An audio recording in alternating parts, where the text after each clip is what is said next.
Hello everyone, आज हम पढ़ेंगे एनसीईआरटी क्लास 7 ज्योग्राफी का chapter 8 human environment interactions the tropical and the sub tropical region. तो इसमें एक बच्ची है जिसका नाम रेणुका है, उसके अंकल हैं श्रीकांत जो काफ़ी टाइम बाद ऑलमोस्ट 4 मंथ बाद घर आए हैं। वो एक वाइल्ड लाइफ फोटोग्राफर हैं और वो पूरे वर्ल्ड में ट्रैवल करते हैं, अलग अलग तरह के लोगों से मिलते हैं और बहुत सारी पिक्चर्स लेते हैं।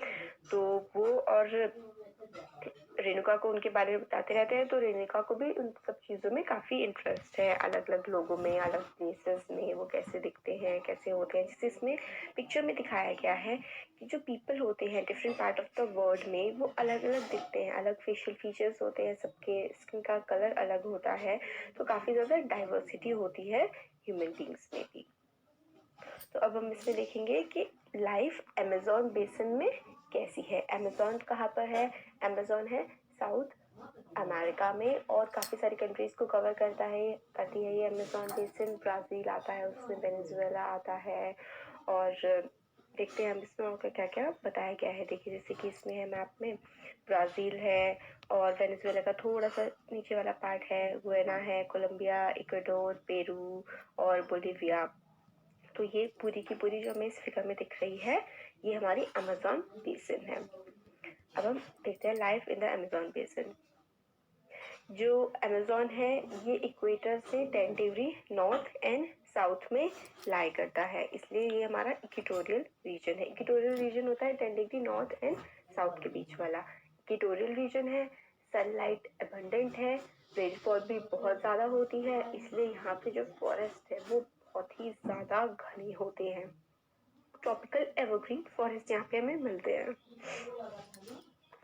और जो प्लेस होता है जहाँ पर रिवर फ्लो करती है किसी दूसरी वाटर बॉडी में, जैसे रिवर फ्लो करके गिर जाती है ओशंस में, तो जहाँ पर वो गिरती है जिस पॉइंट पर उसे हम रिवर का माउथ बोलते हैं। और बहुत सारी दूसरी ट्रिब्यूटरीज भी अमेज़न रिवर को या फिर किसी भी बड़ी रिवर को ज्वाइन करती हैं और सबके सब मिलके रिवर का माउथ बनाते हैं। तो अमेज़न बेसिन कौन कौन सी रीजन्स को ड्रेन करती है? Venezuela, parts of Peru, Bolivia, Ecuador, Colombia और स्मॉल पार्ट ऑफ वेनेजुएला को। अब इसमें देखेंगे कि हमें डू यू नो वाला जो पार्ट होता है ये काफ़ी इंपॉर्टेंट होता है, इससे काफ़ी क्वेश्चंस आते हैं, इसको हमें अच्छे से पढ़ना चाहिए। कि इसमें बता रहे हैं कि जब जो स्पेनिश एक्सप्लोरर थे, जब वो अमेज़न को डिस्कवर करने के लिए निकले थे, उनको अटैक कर दिया गया था लोकल ट्राइब्स के द्वारा, जिन्होंने हेड पे कुछ अजीब सी चीज़ें पहनी हुई थी और ग्रास की घास जो होती है उसकी स्कर्ट पहनी हुई थी। और पीपल जो थे, जो स्पेनिश लोग थे, उनको मतलब याद आई ऐसी बहुत ही ज़्यादा खूंखार ट्राइब्स की जो वुमेन वॉरियर होते थे, वुमेन लड़ाकू हुआ करते थे रोमन एम्पायर में, और जिनका नाम अमेज़न हुआ करता था। तो उन स्पेनिश लोगों ने इस रीजन का नाम अमेज़न दे दिया। अब हमें बताया गया है कि ट्रिब्यूटरीज क्या होती हैं। ये स्मॉल रिवर्स होती हैं जो बड़ी रिवर को ज्वाइन कर लेती हैं। जो मेन रिवर होती है वो ट्रिब्यूटरीज के साथ किसी भी एरिया को ड्रेन करती है। किसी भी एरिया में जैसे कि ट्रिब्यूटरीज फैली हुई होती है तो वो उस रिवर का कैचमेंट एरिया होता है। और जो अमेज़न बेसिन है वो वर्ल्ड की लार्जेस्ट रिवर बेसिन है। जैसे कि मैं आपको एक बार फिगर में ड्रॉ करके दिखा देती हूँ, उससे ज़्यादा अच्छे से समझ में आ जाएगा। ब्रश लेते हैं। देखिए मान लीजिए ये एक रिवर है, सपोज करिए अमेज़न रिवर है, काफ़ी बड़ी है, काफ़ी पानी आता है इसमें बारिश से और दूसरी जगहों से।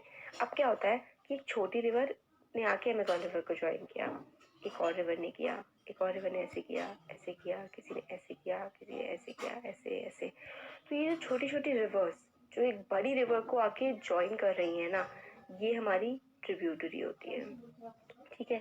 और ये जो पूरा एरिया है जिसको ये सारी की सारी रिवर्स मिलके ड्रेन कर रही है मतलब सींच रही हैं, क्योंकि जो रिवर में पानी होता है वो ग्राउंड लेवल में भी, ग्राउंड के अंदर भी जाता है, लोगों के यूज आता है, इसलिए ये ड्रेनेज बेसिन बनाती है। तो ये वाला जो पूरा रीजन होता है जिसमें एक बड़ी रिवर होती है उसकी छोटी छोटी रिवर्स आके मिल रही होती है, वो उस रिवर की ट्रिब्यूटरीज होती है। तो पूरा एरिया मिला के जो बनता है वो एक ड्रेनेज बेसिन बनती है। और अमेज़न बेसिन वर्ल्ड की लार्जेस्ट रिवर बेसिन है। अब इसमें आगे देखते हैं चैप्टर में कि जो अमेज़न वाला जो एरिया है अमेज़न रिवर बेसिन का, उसका क्लाइमेट कैसा रहता है। इस पे कहते हैं कि जो अमेज़न बेसिन है वो स्ट्रेच करती है इक्वेटर के एरिया में, और उसका जो वेदर है, क्लाइमेट है, वो काफ़ी हॉट और वेट क्लाइमेट है। पूरे साल ऐसा ही रहता है, गर्मी काफ़ी ज़्यादा होती है और बारिश भी ऑलमोस्ट रोज़ ही पड़ती है, इसलिए इसका जो वेदर है वो हॉट और वेट टाइप का है। और दिन और रात दोनों ही इक्वली हॉट और ह्यूमिड होते हैं, मतलब दिन में भी जितनी गर्मी पड़ती है रात में भी कोई ठंडा नहीं होता है, रात के टाइम भी काफ़ी ज़्यादा गर्मी पड़ती है। ह्यूमिड क्या होता है, हमारी जो हवा में जितनी नमी होती है ना वो हमें बताती है कि ह्यूमिडिटी कितनी है। ह्यूमिड क्यों है ये बहुत ज़्यादा, क्योंकि यहाँ पे काफ़ी ज़्यादा बारिश होती है, इसलिए हवा में काफ़ी ज़्यादा नमी रहती है। और गर्म इसलिए है क्योंकि इक्वेटर के पास सनलाइट काफ़ी ज़्यादा मात्रा में यहाँ पे हमें मिलती है। ऐसे क्लाइमेट में जो हमें क्या होता है, स्टिकी स्टिकी चिपचिपापन सा हम फील करते हैं। ऑलमोस्ट डेली क्या होती है, रेन होती है, और कोई वार्निंग भी नहीं और कुछ नहीं, शाम के टाइम ऑलमोस्ट डेली रेन हो जाती है। टेम्परेचर जो होता है दिन का काफ़ी ज़्यादा हाई होता है, हाई ह्यूमिडिटी होती है, और रात के टाइम टेम्परेचर थोड़ा कम हो जाता है कंपैरेटिवली, बट होता गर्म ही है, मगर ह्यूमिडिटी जो है वो हाई ही रहती है। अब रेन फॉरेस्ट बहुत में हमें बताया गया कि थिक फॉरेस्ट, बहुत ज़्यादा घने फॉरेस्ट होते हैं, बारिश काफ़ी ज़्यादा होती है, और फॉरेस्ट इतने ज़्यादा थिक होते हैं कि ऐसा लगता है कि जो लीव्स है ना उन्होंने एक छत सी बना ली है, अपनी रूफ बन गई है लीव्स की। और जो ब्रांचेस होती हैं, और इतने ज़्यादा पेड़ घने होते हैं कि जो सनलाइट होती है वो तो ग्राउंड तक पहुंच ही नहीं पाती है, और जो ग्राउंड होता है वो काफ़ी ज़्यादा डार्क रहता है। और ऐसे पेड़ उगते हैं वहाँ पर, जो छोटे छोटे पेड़ होते हैं जो बड़े पेड़ों के नीचे उगते हैं, वो शेड टॉलरेंट होते हैं सॉरी, मतलब उनको आदत हो गई होती है कि उन्हें सनलाइट नहीं मिलेगी और वो शेड में, मतलब छाया में ही वो बढ़ने लगते हैं। इस टाइप के वेजिटेशन वहाँ पे डेवलप हो चुकी है। और कौन कौन सी वेजिटेशन है, जैसे कि ऑर्किड्स होते हैं, ब्रोमेलियाड्स वहाँ पे मिलते हैं, वो एज अ, और प्लांट पैरासाइट्स होते हैं। जो वहाँ का रेन फॉरेस्ट है उसमें रिच फौना है। देखो फ्लोरा तो होता है, जैसे कि हमारे जो फ्लावर्स हो गए, प्लांट्स हो गए, वो हमारा फ्लोरा होता है, जिसका एग्जांपल ऑर्किड्स और ब्रोमेलियाड्स है, और प्लांट पैरासाइट्स हैं दूसरे। और फोना होती है हमारी जो एनिमल वैरायटी होती है, बर्ड्स हो गए और बाकी दूसरे एनिमल्स हो गए। तो यहाँ का जो फोना है और फ्लोरा है दोनों ही काफ़ी ज़्यादा रिच हैं। और बर्ड्स जैसे कि टॉकन्स, हमिंग बर्ड और बर्ड ऑफ पैराडाइज, इनका जो कलर होता है वो काफ़ी ज़्यादा ब्रिलियंट होता है। और भी दूसरी बर्ड मिलती है, बड़ी बड़ी जो बेल्स होती हैं, ये वाली जितनी भी जो बर्ड्स है ना, ये जनरली उसी एरिया में मिलती है। हमें अपना जो इंडिया है यहाँ पर इस टाइप की बर्ड्स नहीं मिलेंगी। देखिए जैसे टॉकन्स की जो है वो पिक्चर भी हमें दिखाई गई है। और अमेजोन रेन फॉरेस्ट का ये जो पिक्चर है, इसमें देखिए किस तरीके से प्लांट पैरासाइट्स जो है वो प्लांट के ऊपर ग्रो किए हुए हैं। और फिर इसमें एनिमल्स के बारे में बताते हैं कि ये टेपियर है और स्लॉथ है, आंट। ये जो टेपियर्स होते हैं ये आंट ईटिंग होते हैं, मतलब आंट को खाते हैं। अब एक बार हम पहले डू यू नो वाला देख लेते हैं कि जो ये ब्रोमेलियाड्स हैं वो स्पेशल प्लांट्स हैं जो अपना वाटर है वो अपने प्लांट के अंदर स्टोर करके रखते हैं अपनी लीव्स में। और जो एनिमल्स जैसे कि फ्रॉग्स हैं वो इन वाटर की पॉकेट्स को यूज करते हैं अपने एग्स देने के लिए। तो ब्रोमेलियाड्स क्या है, स्पेशल प्लांट्स हैं जो अपनी लीव्स में वाटर को स्टोर करके रखते हैं। देखते हैं कि कौन कौन से और दूसरे एनिमल्स यहाँ पे मिलते हैं। रेप्टाइल से रेंगने वाले जानवर जैसे कि स्नेक्स भी रहते हैं, क्रोकोडाइल्स, पाइथन्स काफ़ी ज़्यादा पाए जाते हैं, एनाकोंडा और जो बोआ कंस्ट्रिक्टर है वो कुछ स्पीशीज़ हैं जो यहाँ पाई जाती हैं। और जो बेसिन है वो होम है बहुत सारी स्पीशीज़ का जो इंसेक्ट्स की हैं, और सेवरल फिशेस भी काफ़ी ज़्यादा, और फ्लैश ईटिंग पिराना फिश भी यहाँ पे पाई जाती है अमेजोन रिवर में। और बेसिन फिर आगे बताते हैं कि जो एक्स्ट्रा ऑर्डिनरी रिच है, यहाँ की जो वैरायटी ऑफ लाइफ है बहुत ज़्यादा डाइवर्स है, काफ़ी ज़्यादा टाइप ऑफ स्पीशीज़ यहाँ पे मिलते हैं। आप पीपल ऑफ रेन फॉरेस्ट के बारे में, कि यहाँ के जो लोग हैं वो उनके बारे में बताया गया है। वो लोग जो हैं फूड के लिए सर्च करते हैं, हंटिंग करते हैं, और काफ़ी इन्होंने क्या किया है, वहाँ के पेड़ों को धीरे धीरे काटने लगे हैं और वहाँ पे खेती वगैरह करते हैं। मैन जो है वो हंट करने के लिए जाते हैं, फिशिंग करने के लिए जाते हैं रिवर्स में, और वुमेन जो है वो क्रॉप उगाती हैं। और क्रॉप कौन कौन सी उगती हैं यहाँ पर, टापियोका, पाइनएप्पल, स्वीट पोटैटो। और जो ये स्वीट पोटैटो है, टोमेटो है, ये वाला जो हमारे देश में लाया गया था, पोर्टुगीज के द्वारा लाया गया था, और इसी रीजन की ये नेटिव स्पीशीज होते हैं। एज हंटिंग और फिशिंग जो है वो अनसर्टेन होती हैं, तो वुमेन ही अपनी फैमिलीज को एक्चुअल में चलाती हैं और वेजिटेबल्स और बाकी सारी चीज़ें उगा करके। जो प्रैक्टिस है स्लैश एंड बर्न एग्रीकल्चर की, वो यहाँ पे फॉलो की जाती है। पहले देखते हैं कि स्लैश एंड बर्न होता क्या है।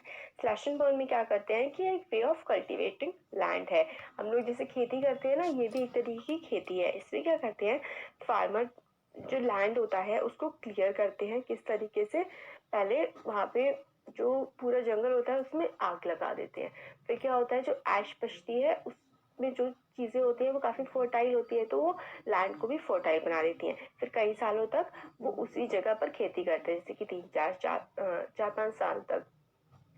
फिर उसके बाद जब वो लैंड अपनी फर्टिलिटी को लूज कर देता है, इनफर्टाइल हो जाता है, तो उस पैच ऑफ लैंड को वो लोग छोड़ के दूसरे पैच ऑफ लैंड पे जाते हैं, फिर उसकी कटाई करते हैं और उसको जलाते हैं। और यही प्रैक्टिस सालों साल रिपीट होती रहती है। और जो वो लैंड छोड़ के आए होते हैं, फिर कुछ टाइम बाद वो फर्टिलिटी नेचुरली गेन कर लेता है और फिर उस पर दोबारा से प्लांट्स उग जाते हैं। तो पर एग्रीकल्चर ऐसा जो एंशियंट हम लोग रहा करते थे, स्टार्टिंग में जब हमने एग्रीकल्चर करना स्टार्ट किया तो तब जनरली इसी टाइप का एग्रीकल्चर किया जाता है। इंडिया के भी नॉर्थ ईस्टर्न पार्ट में ये वाला slash and burn agriculture follow किया जाता है। अब इसमें ये आगे, हाँ, इसमें आते हैं हम people in the rain forest. तो स्टेपल फूड जो है उनका वो है मैन्योक, और जिसको हम कसावा भी कहते हैं, जो अंडरग्राउंड पोटैटो की तरह उगता है। और यहाँ के लोग क्वीन आंट भी खाते हैं और एग के सैक्स को भी खाते हैं। कैश क्रॉप्स भी हैं जैसे कि कॉफ़ी, मेज, कोकोआ। देखिए, एक तो होती है हमारी नॉर्मल क्रॉप्स जो हमारी फूड क्रॉप्स होती हैं जिसको हम खाते हैं, जैसे कि वीट हो गया और राइस हो गया, पल्सेस हो गया, हम उसको खाने की तरह खाते हैं। कैश क्रॉप्स वो होती हैं जनरली जिसको मतलब जो पर्पस होता है फार्मर का उगाने का, वो प्रॉफिट कमाना ही होता है। जैसे कि कॉफ़ी है, कोई इतनी सारी कॉफ़ी जितनी उगाता है वो तो पूरी नहीं पी सकता है, तो इनका जो मेन पर्पस होता है वो होता है कि वो उस चीज़ को बेचेंगे और उससे पैसा कमाएंगे। तो इस टाइप की जो क्रॉप्स होती है वो कैश क्रॉप्स होती है। ये क्वेश्चन भी आ जाता है कि इनमें से कैश क्रॉप्स को आइडेंटिफाई करिए, तो याद रखिएगा कि जैसे कॉफ़ी हो गई, कोकोआ हो गया, मेज हो गया, बनाना प्लांटेशन हो गया, कॉटन कल्टीवेशन, ये सारी की सारी कैश क्रॉप्स हैं। तो फिर रेन फॉरेस्ट जो है वो काफ़ी सारी चीज़ें प्रोवाइड करता है, जैसे कि वुड है हाउस बनाने के लिए, और फैमिली जो है वो थैच हाउस बनाती है, शेप्स लाइक बी हाइव। तो थैच हाउस क्या होते हैं, जो यहाँ पे इसमें जो लकड़ी के डंडे होते हैं गोल गोल से, पहले वो लगाए जाते हैं, फिर ऊपर की तरफ काफ़ी सारी चीज़ें डाली जाती हैं इसकी रूफ पे, जैसे कि घास फूस और झाड़ियाँ, पतली लकड़ियाँ। इस तरीके का घर जो होता है हट टाइप का, इसको हम थैच हाउस बोलते हैं। और यहाँ पे अदर स्मॉल अपार्टमेंट लाइक घर भी होते हैं जिनको मल्लोका बोला जाता है, और जिनकी जो काफ़ी ज़्यादा स्टीप और स्लैंटिंग रूफ होती है। स्टीप और स्लैंटिंग रूफ इस टाइप की होती है, ऐसे करके। स्लैंट का मतलब होता है ये। इस टाइप की रूफ आप सोचिए क्यों बनाते होंगे। 2 मिनट दे रही हूँ, 2 मिनट नहीं 2 सेकंड दे रही हूँ, सोचिए क्यों बनाते होंगे। Time up. ये इसलिए बनाते हैं ताकि, क्योंकि यहाँ पे बारिश बहुत ज़्यादा पड़ती है। अगर मान लीजिए इस टाइप की फ्लैट छत बनाएंगे तो पानी यहाँ पे बढ़ता जाएगा और उनकी जो भी उन्होंने हट घर बनाया हुआ है वो तो ख़राब हो जाएगा। इसलिए जो ये स्लैंटिंग स्लोप होता है इस टाइप का, बारिश आती है और पानी सारा का सारा नीचे आराम से गिर जाता है, इसलिए स्लैंटिंग रूफ्स बनाई जाती हैं। जहाँ पे बहुत ज़्यादा बारिश पड़ती है उस रीजन में भी, और स्नोफॉल जहाँ पे होती है उस रीजन में भी स्लैंटिंग रूफ बनाते हैं, ताकि जो स्नोफॉल है, बारिश है, वो सारी नीचे गिर जाए। अब इसमें आगे है कि जो लाइफ है अमेज़न में रहने वाले लोगों की, वो काफ़ी ज़्यादा चेंज हुई 1970s में, क्योंकि इस टाइम पे क्या हुआ, फॉरेस्ट काफ़ी ज़्यादा काटा जाने लगा और एयरक्राफ्ट और हेलीकॉप्टर्स को भी यूज़ किया जाने लगा इस जंगल के अलग अलग प्लेसेस में पहुंचने के लिए। और जो इंडिजिनस वहाँ पहले से रहने वाली पॉपुलेशन थी उसको उस एरिया से बाहर निकाल दिया गया फोर्सफुली, और नए लोग वहाँ पे आके सेटल हुए, और वे ऑफ फार्मिंग जो है वो भी काफ़ी ज़्यादा चेंज हुई, और एक्सप्लॉयटेशन होने लगा फॉरेस्ट का काफ़ी ज़्यादा वहाँ के जो प्रोडक्ट्स हैं उसके लिए। अब डेवलपमेंट एक्टिविटीज़ जो है वहाँ पे काफ़ी ज़्यादा बढ़ रही हैं और ग्रेजुअली डिस्ट्रक्शन हो रहा है वहाँ की बायोलॉजिकल डाइवर्सिटी का, रेन फॉरेस्ट की। हमें इसमें देखिए पिक्चर में दिखाया गया है कि किस तरीके से पहले क्या था। 1970 से पहले बहुत ज़्यादा घना था, फिर धीरे धीरे क्या हुआ, जंगल कटने लगे। तो ये है पहले वाला कि जंगल जो कटे, ये वाला कि कैसा हुआ। फिर उसके बाद थोड़ा टाइम बढ़ा, फिर पेड़ इतने बचे, पूरे में सेटलमेंट आ गई। और अब देखिए कि कितने कम पेड़ बचे हैं और हर जगह सेटलमेंट ही सेटलमेंट है। सेटलमेंट का मतलब हमने पहले चैप्टर में समझा था, जहाँ पर लोग रहते हैं, जहाँ पर हम लोग इकोनॉमिक एक्टिविटीज करते हैं, वो होती है हमारी सेटलमेंट। तो क्या होता है, बार बार इन लोगों ने इतने ज्यादा पेड़ काट मतलब डिफोरेस्टेशन तो बहुत ही ज्यादा नुकसान होता है। जो हमारी टॉप सॉइल होती है, जो फर्टाइल सॉइल होती है, वो उड़ के चली जाती है। जो ग्राउंड वाटर रिचार्ज होता है उसमें कमी आ जाती है। हमारे ऑक्सीजन की मतलब देखिए ना आप कि प्लांट से हमें कितना कुछ मिलता है। सबसे बड़ी चीज तो ऑक्सीजन मिलती है। दूसरी चीज वो हमारी जो ग्राउंड की फर्टिलिटी है वो बनाए रखता है।